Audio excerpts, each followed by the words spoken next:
He said he'd clean the cabinet. I didn't think much of it. My son David had been stopping by more often those weeks, always with that careful smile, the one he used when he wanted something but wouldn't say it yet. He'd offered to help organize the living room, dust the shelves, sort through old papers. I was grateful. At my age, climbing ladders feels like tempting fate. It was Thursday evening when I noticed. I'd made soup, the kind my husband used to ask for on cold nights, and I set the table facing the cabinet. The glass doors caught the lamplight, and that's when I saw it. The empty space, right where the metal had been for 43 years. I didn't say anything. Not at first. David was talking about work, something about a promotion he didn't get, his voice steady but distant. His wife Claire sat beside him, scrolling through her phone, her nails painted that shade of red that always reminded me of warnings. I stirred my soup slowly, watching the reflection in the glass. The velvet case was gone. The small brass plaque beneath it, engraved with my husband's name and rank, sat bare and dusty. I'd polished that case every month since Robert died, not because it needed it, because it reminded me he was real, that what he did mattered. "Mom, you okay?" David's voice cut through. I looked up. His eyes were cautious. "I'm fine," I said. "Just tired." Claire looked up from her phone. "You should rest more, May. You do too much." I smiled at her, the kind of smile that doesn't reach anywhere important. After they left, I stood in front of the cabinet for a long time. I opened the glass door and ran my finger along the empty shelf. No dust outline. He'd wiped it clean, deliberate, careful. I didn't cry. I closed the door and locked it. At my age, I don't shout. I watch. And I remember. The next morning, I made coffee and sat by the window. The sunlight came through at the same angle it always did, but the reflection on the glass was wrong, incomplete. I thought about Robert, how he'd held that medal the day they gave it to him, his hands still bandaged, his eyes far away. How he'd placed it in the case himself and said, "This stays in the family, May, not for pride, for memory." David had been 8 years old. He'd asked what the ribbon meant. Robert knelt down, looked him in the eye, and said, "It means I did what I promised, even when it hurt." I wondered if David remembered that. I wondered if memory mattered anymore. I poured my coffee and stared at the empty shelf until the steam stopped rising. She said Paris was her dream. Claire mentioned it every time they visited. The Eiffel Tower at sunrise, croissants in Montmartre. Walking through gardens with names I couldn't pronounce. She had a Pinterest board, she said. Over 300 pins. "Everyone should see Paris once," she'd told me last month, her voice sweet and distant. "It's the city of love, May. Don't you think David deserves to show me the city of love?" I'd nodded, smiled, said something polite about saving up. But there was something in the way she looked at him when she said it. A kind of pressure dressed up as affection. A promise wrapped around a demand. David wanted to give her the world. I understood that. Love makes you foolish sometimes. I'd been foolish once too. But this felt different. The Sunday after I noticed the empty shelf, they came for brunch. Claire wore a silk scarf, new, expensive looking, the kind you buy when you're already imagining yourself somewhere else. "David's planning something special," she said, touching his arm. "He won't tell me what it is, but I know it's golden." Golden. The word hung in the air like smoke. I looked at my son. He was cutting his eggs with too much focus, the way he used to when he was young and hiding something. His jaw was tight. His shoulders carried the weight of a promise he couldn't afford. "Golden sounds lovely," I said, my voice even. Claire leaned forward, her eyes bright. "He said it's something his father would have wanted, a way to honor memory and make new ones." I felt my chest tighten, but I kept my face calm. Robert wouldn't have wanted this. He would have wanted his son to build a life with his own hands, not by trading what was earned in blood for a plane ticket and a hotel room with a view. But I didn't say that. Instead, I refilled their coffee and asked about work. Claire talked about a promotion she was expecting. David said nothing. After they left, I found her napkin on the table. She'd written something on it in pen. Half a list, crossed out, flights, hotel, bistro reservations. And at the bottom, circled twice, 2 weeks. I folded the napkin carefully and placed it in my desk drawer. At my age, I've learned that proof comes in fragments. You collect them quietly. You wait for the picture to form. That night, I stood in front of the cabinet again. The empty shelf stared back at me like a wound that hadn't bled yet. I thought about calling David, asking him directly, but I didn't. Because when someone lies to you, the truth you force out of them is never the truth that matters. I wanted to see what he would do when he thought I didn't know. I wanted to see if my son would tell me himself, or if he'd let me discover it the hard way. The way you learn that some losses can't be polished away. He once promised his father never to sell what he earned in blood. It was summer, 1982. David was 8, and Robert had just come back from his last deployment. He didn't talk about it much, not the details. But I saw it in the way he held his coffee cup, the way he startled at loud sounds, the way he stood at the window long after dark. The medal arrived a month later. Ceremony in the Capitol, formal and cold. Robert wore his uniform one last time. I wore a dress I'd borrowed. David wore his church shoes and asked too many questions. "Why does it have a bird on it, Dad?" "That's an eagle," Robert said. "It means courage." "Did you fight a lot of bad guys?" Robert looked at him for a long time before answering. "I fought to keep a promise I made. That's all you need to know." When we got home, Robert placed the medal in the velvet case and set it on the shelf. David stood beside him, his small hand resting on the glass door. "Will I get one someday?" he asked. Robert knelt down, his big hands on David's shoulders. "Listen to me, son. You don't need a medal to be a man.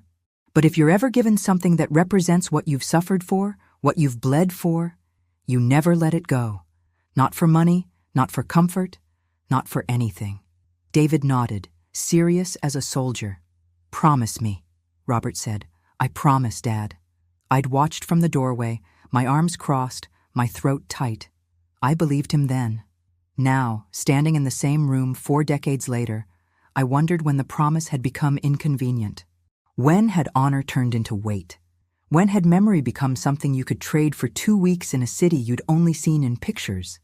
I walked to the drawer where I kept Robert's letters. There weren't many. He wasn't a man who wrote easily.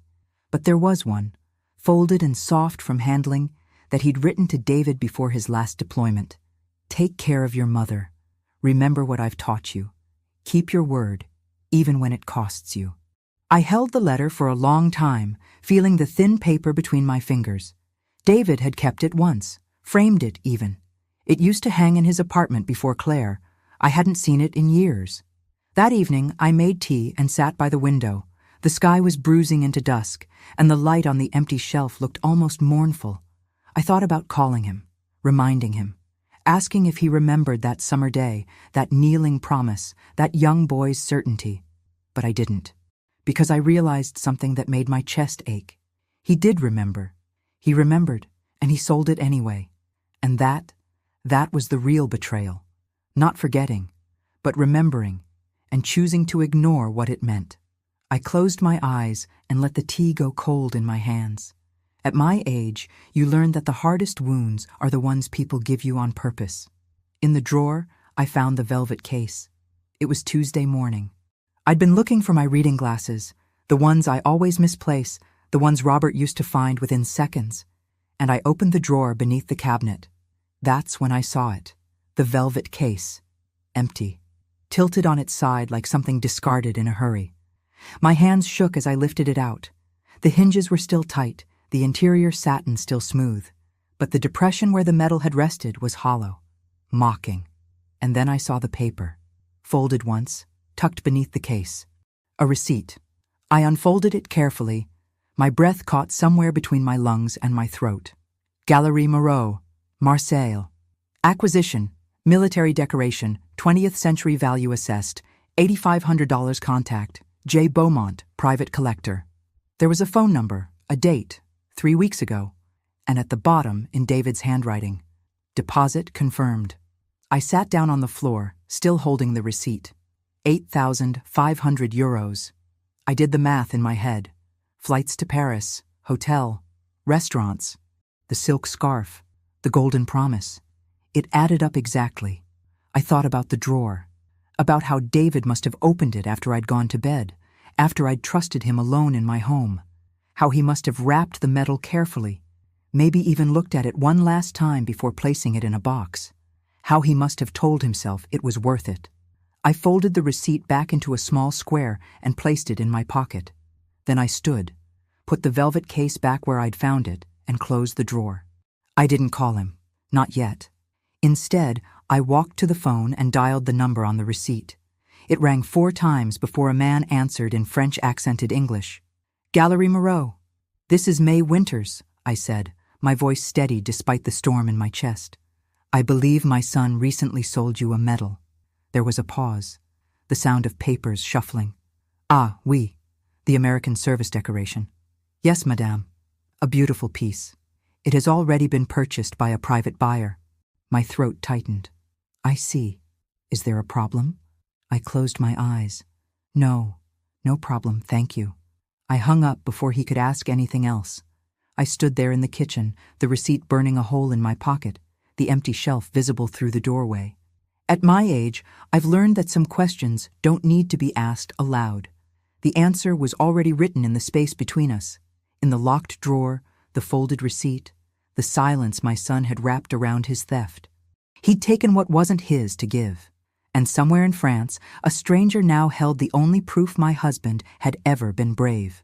I made myself a cup of tea and sat by the window. The sky was gray. The house was quiet. And for the first time in 43 years, I felt like a stranger in my own home. When I called, a man answered, "It's already sold, madam." I'd waited 3 days before calling back. 3 days of moving through my routines like a ghost, making coffee I didn't drink, dusting shelves that didn't need it, watering plants that were already drowning. On Friday morning, I dialed the number again. My hands were steadier this time. The same voice answered. "Galerie Moreau, bonjour. This is May Winters," I said. "I called earlier this week. About the American medal." "Ah, oui, Madame Winters." His tone shifted, softer, more careful. "I remember. How may I help you?" I took a breath. "The man who sold it to you. My son. Did he say why?" There was a long pause. I could hear the faint sound of traffic in the background, the murmur of voices. "Madame," he said gently, "we do not ask such questions. A man wishes to sell, we assess, we purchase. That is the business." "Of course." My voice was flat. "But," he hesitated, "if I may say, the buyer who purchased it, he was very moved by the piece. He is a collector, yes, but also a veteran. He asked many questions about the regiment, the year, the campaign." My chest tightened.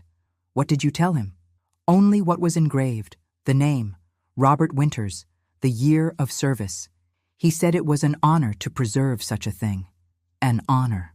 I pressed my lips together, swallowing the bitter taste of irony. "Thank you," I said quietly. "Madame, if I may." His voice dropped, almost conspiratorial. "The buyer, Monsieur Beaumont, he left his card. He said if the family ever wished to know where it rests, he would be open to correspondence." "I see. Would you like his address?" I closed my eyes. "Yes, please." He read it slowly, and I wrote it down on the back of an old envelope. A name, an address in the south of France. A man I would never meet, now holding a piece of my husband I could never reclaim. "Merci," I said. "Je vous en prie, madame. I am sorry." I hung up. The house was silent, except for the ticking of the hallway clock. I sat at the kitchen table and stared at the address for a long time. At my age, you learn that grief has layers. The first loss is the thing itself. The second is the trust. The third is the choice, what you do with the knowledge that changes everything. I folded the envelope and placed it in the drawer with the receipt. Then I did something I hadn't done in years. I wrote a letter. Not to David, not yet, to Monsieur Beaumont, the stranger who'd paid for my husband's honor with money my son needed for a vacation. I kept it short, formal. I didn't beg. I didn't accuse. I simply told him who Robert had been, what the medal had meant, how it had sat on our shelf since 1982, untouched except for the dust I wiped away each month. I told him it had been stolen, not by a thief, by blood. I sealed the envelope and addressed it carefully. Then I walked to the post office and sent it before I could change my mind. When I got home, the empty shelf was waiting. I didn't look at it. Instead, I made myself lunch and ate it slowly, methodically, the way you do when you're trying to prove to yourself that you still exist. The phone rang that evening. David's number. I let it ring. At my age, I've learned that silence is its own kind of answer. He toasted new beginnings. I almost asked whose. They arrived at 6, just as the roast was finishing. Claire wore a new dress, cream-colored, expensive, with gold earrings that caught the light. David carried wine, French wine. "For you, Mom," he said, setting it on the counter. "Something special." I looked at the label. Bordeaux, the kind you buy when you're trying to prove something. "How thoughtful," I said. We sat at the table, the one Robert built when David was 5, with joints so tight they'd never loosened even after decades of dinners. Claire complimented the roast. David talked about work, a new project, some deadline, words I didn't absorb. And then he raised his glass. "To new beginnings," he said, his smile wide but his eyes avoiding mine. "To taking chances, to making dreams come true." Claire beamed. She clinked her glass against his with a sound like breaking. I lifted my glass slowly. "To memory," I said. The words landed heavy. David's smile flickered. Claire glanced at him, then back at me, her expression politely confused. "Memory?" she asked. "Yes." I sipped my wine. "All we have of the people we've lost is memory. It's important to protect it." David set his glass down, his jaw tight. "Of course, Mom." "Good." I passed him the potatoes. "I'm glad we agree." The dinner continued. Strained but functional. Claire talked about Paris. They were leaving in 10 days, she said. 10 days. She described the hotel, the restaurants, the river cruise she'd booked. "David surprised me," she said, touching his hand. "He said he found a way to make it happen. Some investment that paid off." I kept my face neutral. "How wonderful." David didn't look at me. He cut his meat with precision, his knuckles white around the knife. After dessert, they moved to the living room. I made coffee. When I brought it out, Claire was standing by the cabinet, her reflection distorted in the glass. "You have such beautiful things, May," she said. "So much history." I set the tray down. "Yes, history." She turned. "David says his father was a hero." "He was." "It must be hard," she said, her voice soft, practiced. "Letting go of the past." I looked at her directly. "I don't let go, Claire. I hold on. That's the difference." Her smile tightened. David stood abruptly. "We should go," he said. "Early morning tomorrow." They left quickly after that. No lingering, no long goodbyes. I watched from the window as they drove away, Claire's laughter faint through the glass. When the house was quiet again, I walked to the cabinet and stood in front of the empty shelf. "New beginnings," I said aloud to the silence. Then I went to my desk and took out the receipt, the address, the letter I'd already sent across the ocean. At my age, I've learned that some lies are told at dinner tables with smiles and wine, and some truths are told in post offices with stamps and steady hands. I locked the drawer and went to bed. The shelf stayed empty, but the proof was gathering. That night, I moved my husband's photo into my room. It had sat on the mantel for 15 years. Robert in his uniform, his face serious, his eyes fixed on something beyond the camera. I'd placed it there after the funeral, in the center of the house, where I could see it from the kitchen, from the hallway, from the chair where I read in the evenings. It was supposed to anchor the house, to remind us who we were. But that night, after David and Claire left, I stood in front of the mantel and realized something. The photo wasn't anchoring anything anymore.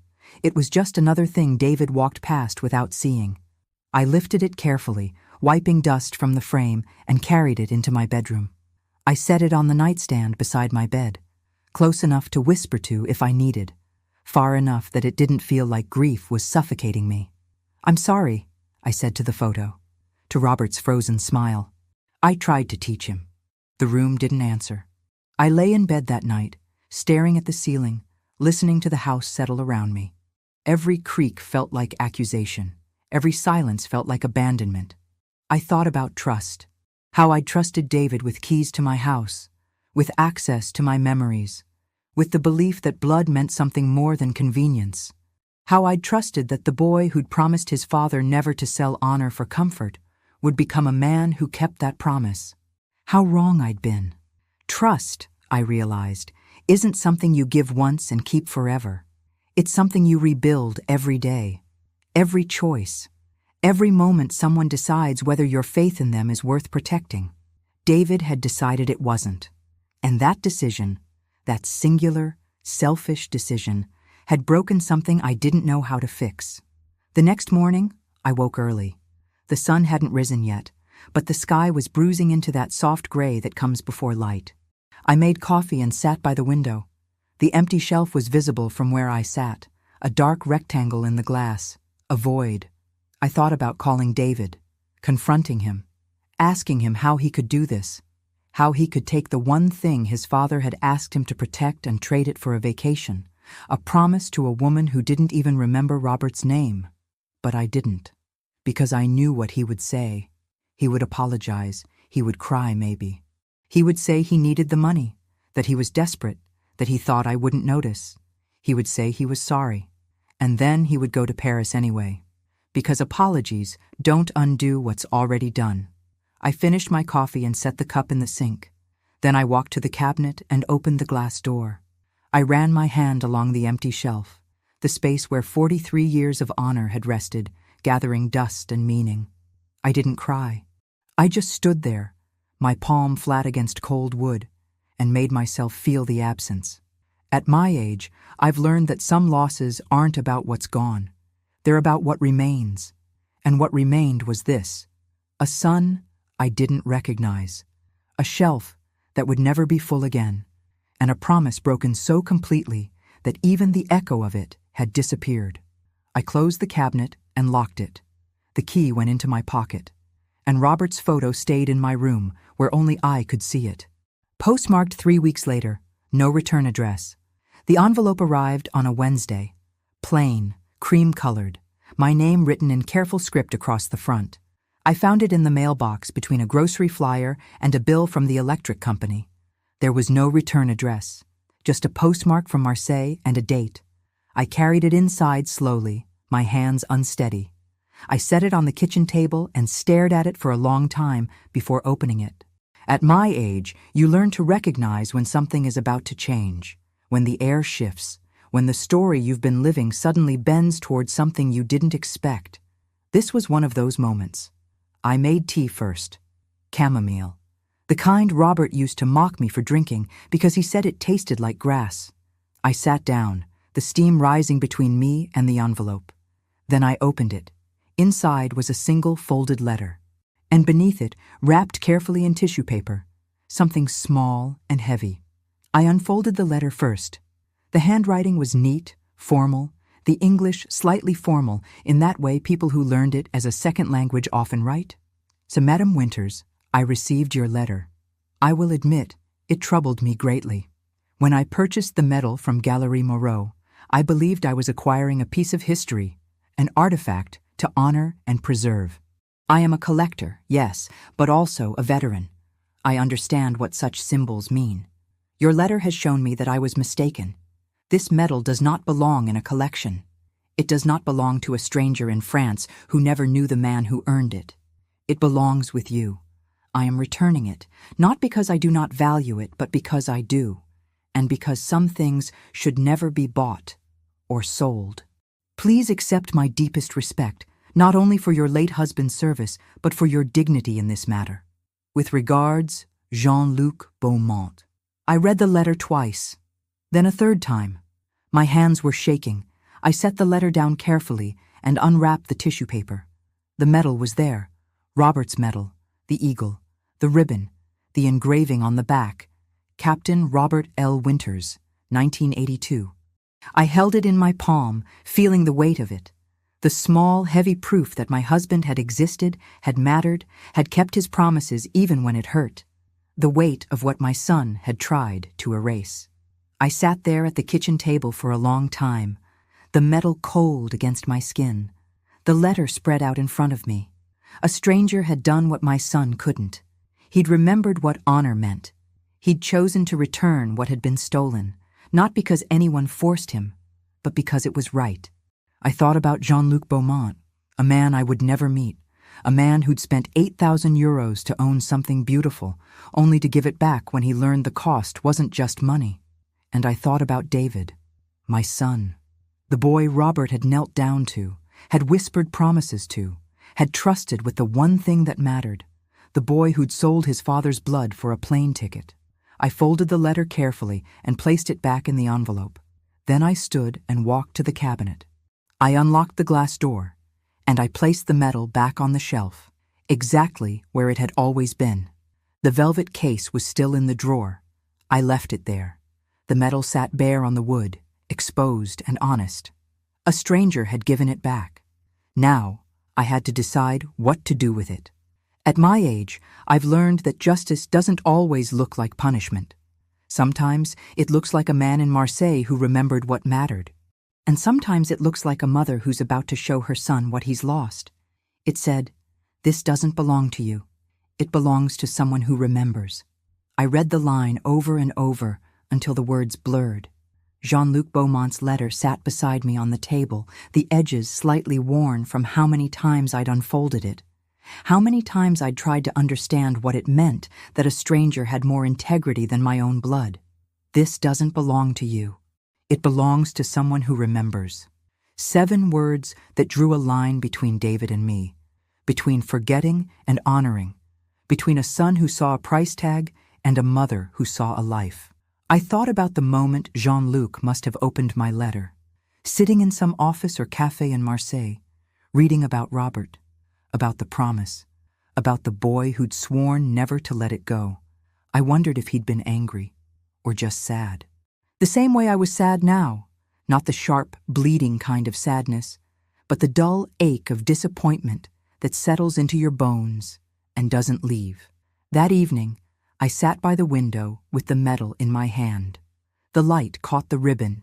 Red, white, and blue faded to soft pastels after decades of sitting behind glass. The eagle on the front still gleamed, though, still fierce, still watching. "Someone returned you," I whispered to it. "Someone who didn't have to." The house was quiet, except for the ticking clock in the hallway. I thought about what to do next. David didn't know the medal was back. He thought it was in France, mounted on some stranger's wall, funding his dream vacation with Claire. He thought he'd gotten away with it. I could leave it that way. I could put the medal back on the shelf and never say a word. Let him come over for Sunday dinners. Let him smile and toast to new beginnings. Let him live in the comfort of thinking I didn't know. But that would be a lie. And at my age, I've learned that silence can be a kindness or a cowardice, depending on what it protects. This silence would only protect his guilt, so I made a choice. I would put the medal back in plain sight. I would lock the cabinet. And I would wait. Wait for him to notice. Wait for him to realize.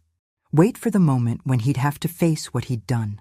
Not because I'd screamed at him or shamed him in front of others, but because the proof of his betrayal was sitting exactly where it had always been.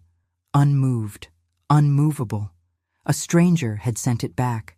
Now I would let my son see it and understand what that meant. I stood and walked to the cabinet. I placed the medal carefully on the shelf.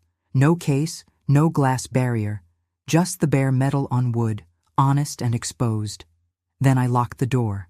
The key went into my pocket, and I sat back down by the window and waited for Sunday. At my age, you learn that the heaviest truths are the ones you don't have to speak. They sit on shelves and wait, and when someone finally sees them, they don't need explanation. They just need to be seen. I placed it back on the shelf. This time, I locked the glass. Sunday arrived cold and quiet. I woke before dawn, the way I'd been waking for weeks, heart already racing, mind already preparing for the confrontation I wasn't sure would come. I made breakfast. Pancakes. The kind David liked as a child, with too much syrup and powdered sugar dusted on top like snow. I set the table for 3. They arrived at 10.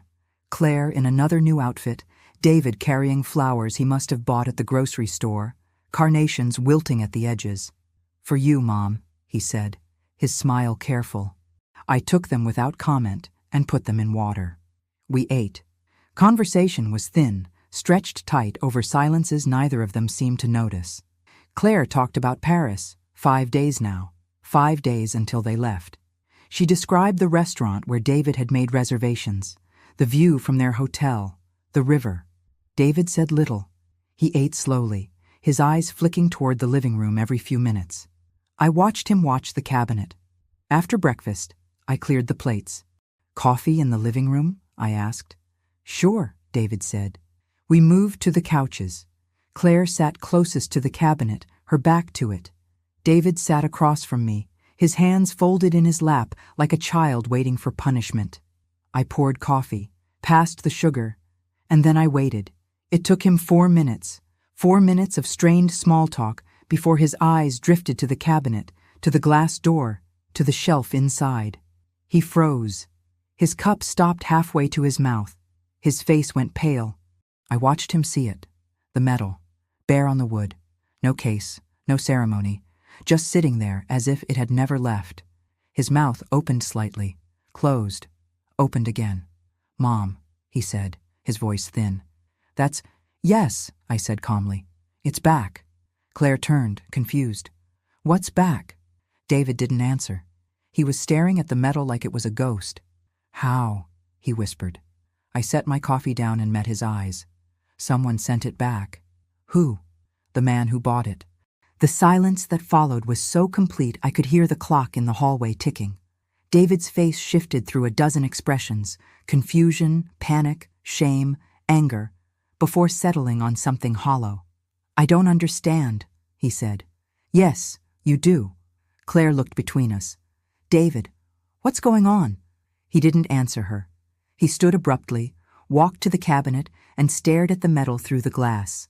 His hand reached for the door handle. Locked. He turned to me. "Where's the key?" I didn't move. "With me." "Mom, I need to—" "No." My voice was quiet but firm. "You don't." His jaw clenched. "It's a mistake. Someone sent it back by accident. I'll call the gallery." "It wasn't an accident." He stared at me. "What did you do?" I held his gaze. "I wrote a letter. I told him who your father was, what the metal meant, how you sold it." His face crumpled. "You had no right." I had every right.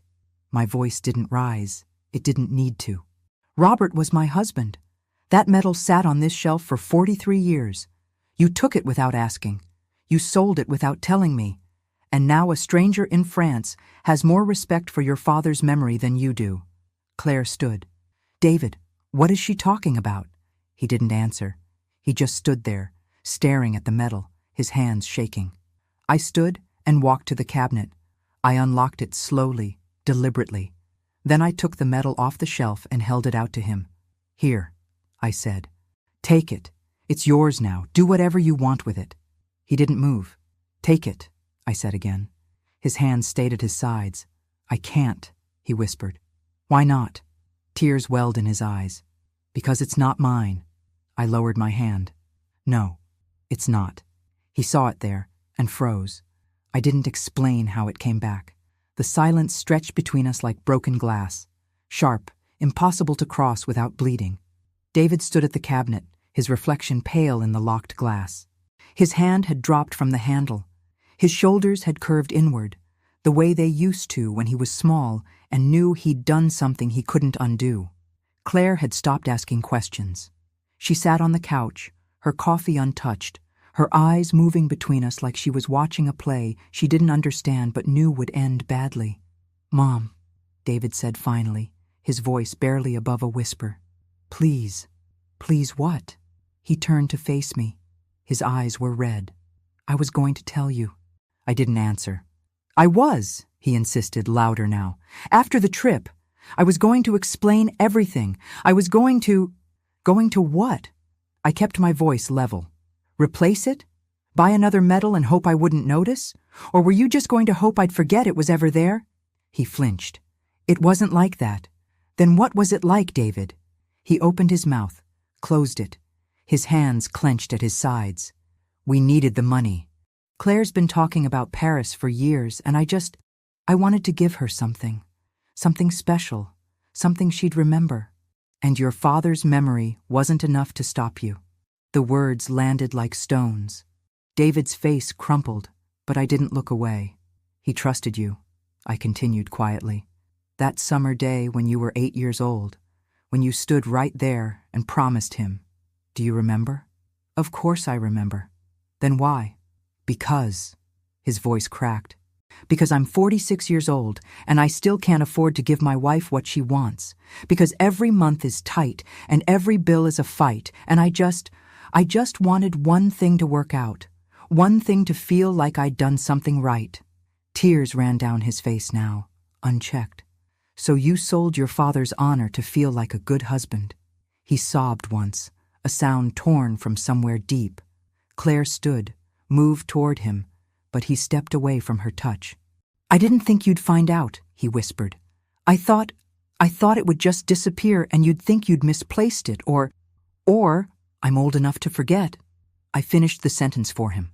Old enough to doubt my own memory. No. God, no, Mom, I never... Stop. I held up my hand. I don't want to hear what you never meant. I want to hear what you did. He wiped his face with shaking hands. I took the medal. I sold it. I lied to you. His voice broke. I broke my promise to Dad. The admission hung in the air. I walked to the cabinet and picked up the medal. I held it in my palm, feeling its familiar weight, and then I held it out to him again. Take it, I said. Mom, take it, David. His hands trembled as he reached out. His fingers brushed the ribbon, and then he pulled back like it had burned him. I can't. Yes, you can. It's just metal. Just ribbon and brass. That's what you believed when you sold it, isn't it? No. I knew it was more than that. Then what stopped you from keeping your promise? He looked at me with such anguish that for a moment I saw the boy he'd been, the child who'd believed in heroes and honor and the permanence of promises. I don't know, he said. I don't know, Mom. I lowered my hand and placed the medal back on the shelf. Then I locked the cabinet. A stranger sent this back, I said quietly. A man in France who never knew your father, who never heard his voice or felt his pride or stood beside him at any moment that mattered. And he understood what you didn't. David's face was ash white. What did he understand? That some things can't be bought, or sold, or justified. I walked past him toward the hallway. At the doorway, I stopped. You should go now, I said. Take Claire to Paris, enjoy your trip, but when you come back, don't come here expecting forgiveness you haven't earned. Mom, I love you, David. I always will, but right now, I don't know who you are. I left them there and went to my room. I closed the door and sat on the bed, Robert's photo on the nightstand, and I didn't cry. At my age, I've learned that some confrontations don't need shouting. They just need truth, and truth, once spoken, can't be taken back. At the memorial, the colonel asked him to place the medal himself. The invitation arrived 2 weeks after David and Claire left for Paris. A cream envelope, official seal, embossed letterhead from the Veterans Memorial Foundation. You are cordially invited to attend the dedication ceremony honoring the service members of the 1982 campaign. Family members are encouraged to contribute personal artifacts for the memorial display. There was a handwritten note at the bottom, signed by Colonel Morris, Robert's former commanding officer, now in his 80s but still sharp as rifle sight. May, we'd be honored if Robert's medal could be part of the display. His service deserves to be remembered publicly. Let me know. I held the invitation for a long time. Then I picked up the phone. David answered on the third ring. His voice was careful, distant. Mom? There's a memorial ceremony, I said. For your father's regiment. They want to display his medal. Silence. Then. When? Saturday, 2 weeks from now. I don't know if we can...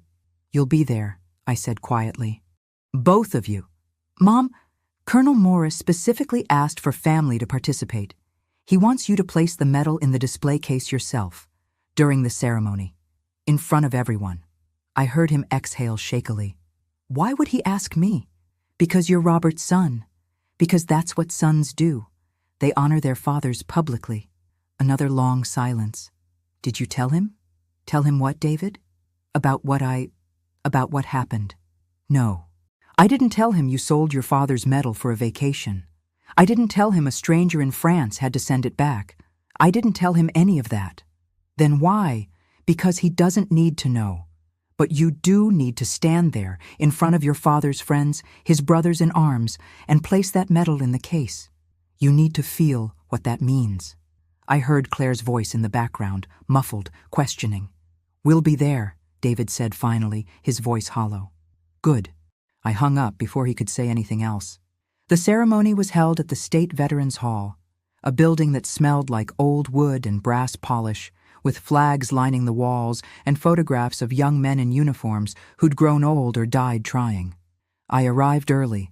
David and Claire came late, slipping into the back row just as Colonel Morris began his opening remarks. I sat in the front, the velvet case holding Robert's medal in my lap. The colonel spoke about duty, about sacrifice, about promises kept even when the cost was blood and breath and years that never healed right. Then he called David to the front. Robert Winter's son will now place his father's medal in the memorial display. I turned and looked at David. His face was gray. His hands were shaking. Claire whispered something to him. He shook his head. Colonel Morris waited, patient and silent. The room waited. I waited. Finally, David stood. He walked down the aisle like a man approaching execution. When he reached me, I held out the velvet case. Our eyes met. Don't drop it, I said softly. He took the case with both hands. Colonel Morris opened the glass display case. A beautiful wooden cabinet with brass hinges, lined with green velvet. Inside were other medals, other ribbons, other proofs of honor. Place it in the center, son, the colonel said gently. David's hands trembled so badly I thought he might actually drop it. He lifted the medal carefully, the ribbon sliding through his fingers, and set it in the display. Then he stepped back. The colonel closed the glass door and locked it. The sound echoed through the hall. Robert Winters served with distinction and honor, the colonel said, his voice carrying over the silent crowd. His son carries that legacy forward. Polite applause. David stood frozen, staring at the medal behind glass. At the reception after, veterans approached him, shook his hand, thanked him for his father's service, asked him what Robert had been like as a father. David answered in fragments. Yes, thank you. He was good. He was brave. Claire stood beside him, her smile plastic, her eyes confused. I watched from across the room, a cup of weak coffee in my hands. Colonel Morris found me near the end. May, he said warmly, thank you for lending the medal. It means a great deal. It's only borrowed, I said. I'll want it back after the display period ends. Of course, he paused, studying my face. Your boy looks troubled. He is. Anything I should know? I looked at David across the room, pale, sweating, trapped in a cage of his own making. No, I said, nothing you need to know. He's just learning what wait feels like. The colonel nodded slowly, knowingly. That's a hard lesson. Yes, it is. That night, David called me. I can't do this, he said, his voice breaking. Do what? Live like this. With everyone thinking that I'm honorable, I finished. That's the consequence, David. You have to carry it now. Every handshake, every thank you. Every time someone calls you Robert's son. He was crying. I'm sorry. God, Mom, I'm so sorry. I know you are. Can you forgive me? I closed my eyes. Not yet. I hung up gently. At my age, I've learned that forgiveness isn't given freely. It's earned in the weight you carry after. He sold his car soon after. Paris never happened. The call came on a Tuesday morning. David's voice was flat, exhausted. We're not going to Paris. I was folding laundry. I stopped, a towel suspended between my hands. What happened? Claire left. She's staying with her sister in Portland. I set the towel down carefully. I see. She said I lied to her, that I'd promised her Paris and then I couldn't deliver. He laughed, bitter and broken. She was right. I did lie. When did she leave? Yesterday. Took her things while I was at work. Left a note. His voice cracked. She said she can't be with someone she doesn't respect. I sat down at the kitchen table. I'm sorry, David. Are you? The question hung sharp between us. Yes, I said quietly. I'm sorry you're hurting. I'm sorry your marriage is falling apart. But I'm not sorry she knows the truth. Silence. Then, I had to tell her. After the ceremony, she kept asking why I was so upset, why my hands wouldn't stop shaking. So I told her everything. What did you expect her to do? I don't know. Understand maybe, forgive me. He exhaled shakily. She said I stole from my own mother. She said if I could do that, I could do anything. She's not wrong. I know. His voice dropped to a whisper. God, Mom. I know. The next week, I saw the listing online. David's car, the sedan he'd been so proud of, the one he'd bought after his last promotion, for sale. The price was low, desperate. I called him. You're selling your car? I have to pay the gallery back. The money from the medal. I'd already spent most of it on deposits, hotel, flights, reservations. I canceled everything, but some of it was non-refundable. He paused. I owe them 8,000 euros. I can't let someone else's honor cover my debt. David, the car will cover it. Barely, but it'll cover it. I heard something in his voice I hadn't heard in years. Shame. Real, raw shame that wasn't performative or manipulative. Just honest. What will you do for transportation? I asked. Bus, bike, I don't know, I'll figure it out. And work? I might lose my job. I've been late 6 times this month, can't focus, can't... He stopped. It doesn't matter. This is what I deserve. David, I need to go, Mom. He hung up before I could respond. A month later, he called again. His voice was different, quieter, worn smooth by consequences. I wanted you to know, he said. I sent the money to Marseille, all of it, principal and interest, and I wrote a letter to Monsieur Beaumont, apologizing, thanking him for sending it back. Did he respond? Yes. He said he hopes I've learned what I needed to learn, and that he hopes my father would be proud of the man I'm trying to become. My throat tightened. That was kind of him. Mom? His voice wavered. Do you think Dad would be proud? I looked out the window at the gray sky, the bare trees, the world moving forward without pause. I think, I said carefully, that your father would see a man who made a terrible mistake, a man who hurt people he loved, a man who broke a sacred promise. David's breath hitched. But I also think, I continued, he'd see a man trying to fix what he broke, and that would matter to him. Not as much as if you'd never broken it, but it would matter. Is that enough? I don't know, David. You'll have to live with that question. We sat in silence for a moment, the phone line humming between us. I'm selling the condo, he said finally. Moving to a studio, cheaper, closer to the bus line. That's practical. Everything's practical now. Everything's smaller, simpler. He laughed without humor. Turns out Paris was expensive in more ways than one. Yes, it was. I miss Dad, he said suddenly. I miss being the kid who believed promises were easy to keep. Promises were never easy, David. You just didn't know the cost yet. I know it now. Yes, you do. After he hung up, I walked to the cabinet. The medal was back on its shelf, locked behind glass. The light from the window caught the ribbon, faded but still whole. I thought about David riding the bus to work, about him sitting in a studio apartment with empty walls and emptier promises, about him carrying the weight of his choice every day, every hour, every moment someone asked him about his father. It wasn't the punishment I would have chosen, but it was the one he'd chosen for himself.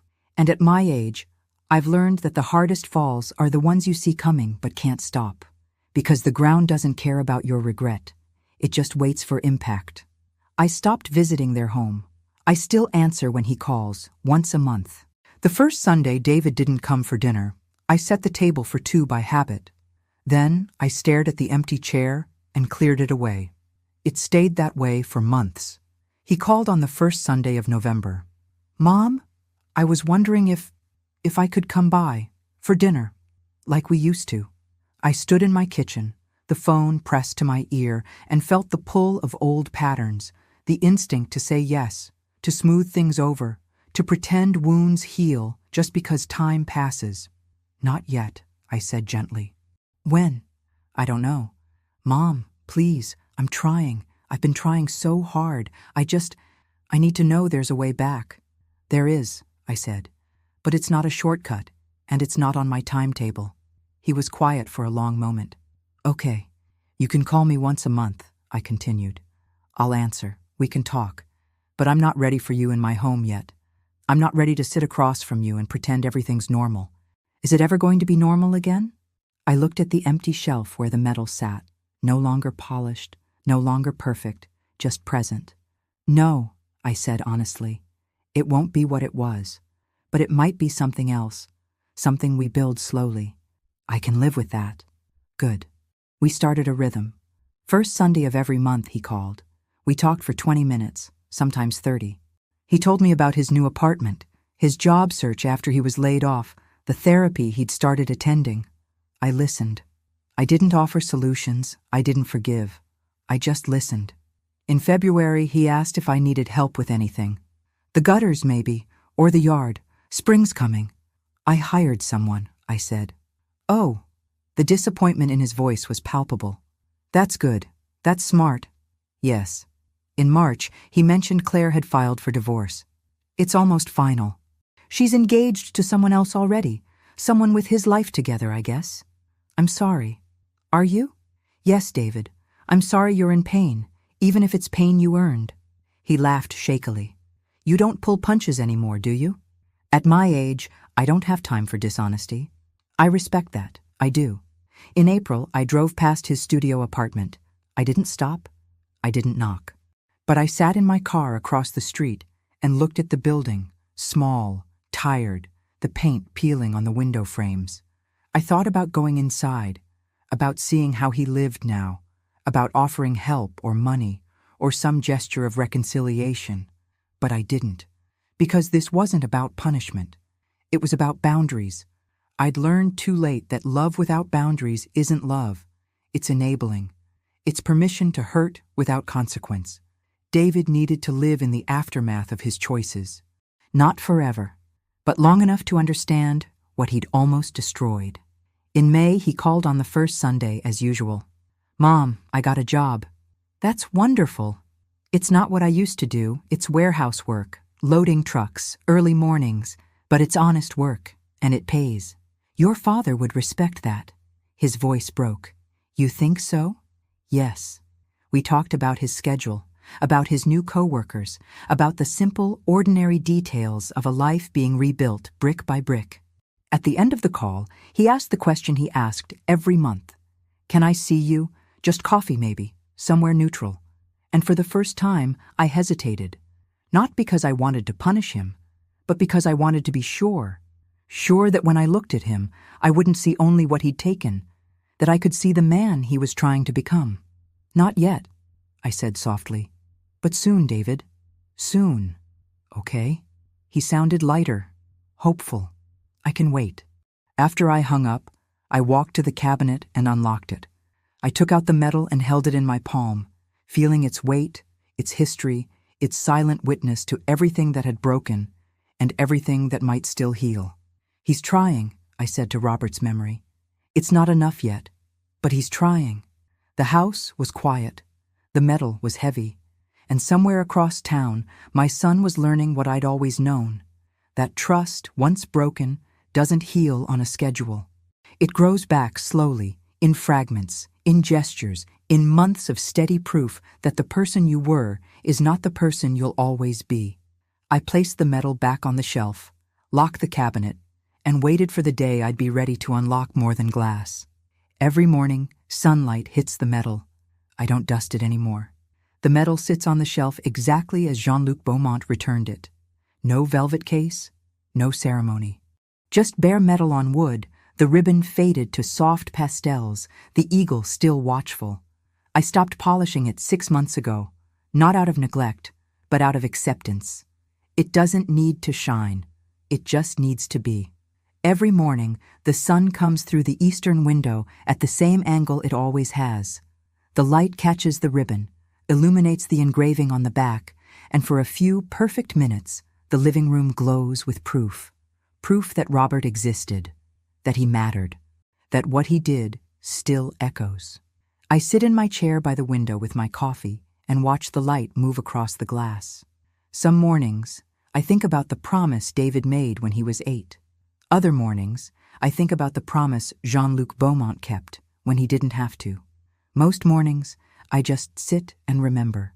David calls on the first Sunday of every month. We've kept that rhythm for a year now. Last month, he asked if he could visit. Just to see you, he said. Not for forgiveness. Not for absolution. Just to sit with you for a while. I said yes. He came on a Thursday afternoon. He'd lost weight. His clothes were worn but clean. His hands were rough from warehouse work, but his eyes were clearer than they'd been in years. We sat in the living room. He looked at the cabinet, at the metal behind glass, and something in his face shifted. "It's back," he said quietly. "Yes. I didn't know if you'd keep it there. After everything. Where else would it go?" He nodded slowly. "Can I—" He stopped. "Can I tell you what I've learned?" "If you need to."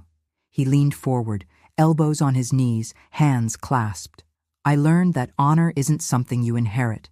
You have to choose it every day, every decision, and when you fail," his voice caught. "When you fail, you don't get to pretend it didn't happen. You have to carry it." "Yes, I'm carrying it, Mom. Every day, every time someone asks about Dad. Every time I pass a veterans memorial or see an old uniform or—" He gestured helplessly. "Every time I remember who he was and who I wasn't, but who you might still become."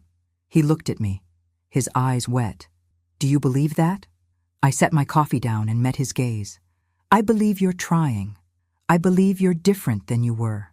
But I also believe that trust takes longer to rebuild than it does to break." "How much longer?" "I don't know, David." He nodded, accepting. "That's fair."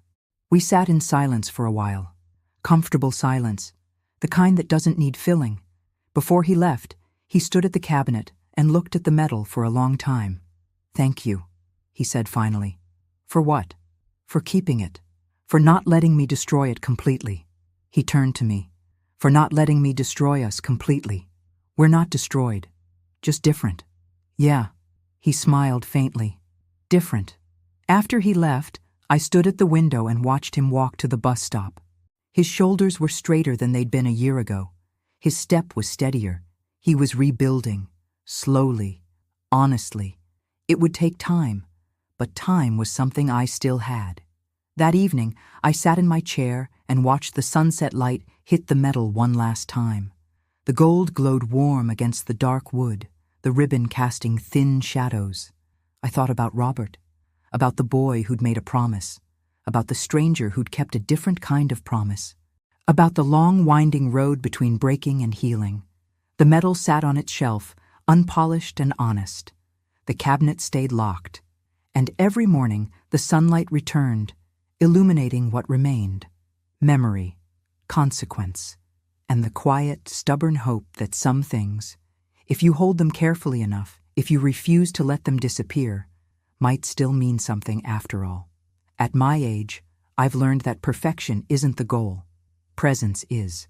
The metal doesn't shine anymore. But it's here, and so am I, and that for now is enough. If this story gave you strength, help us by sharing, liking, and hitting the notification bell. We'd love to hear in the comments which part of the story you liked most. See you tomorrow.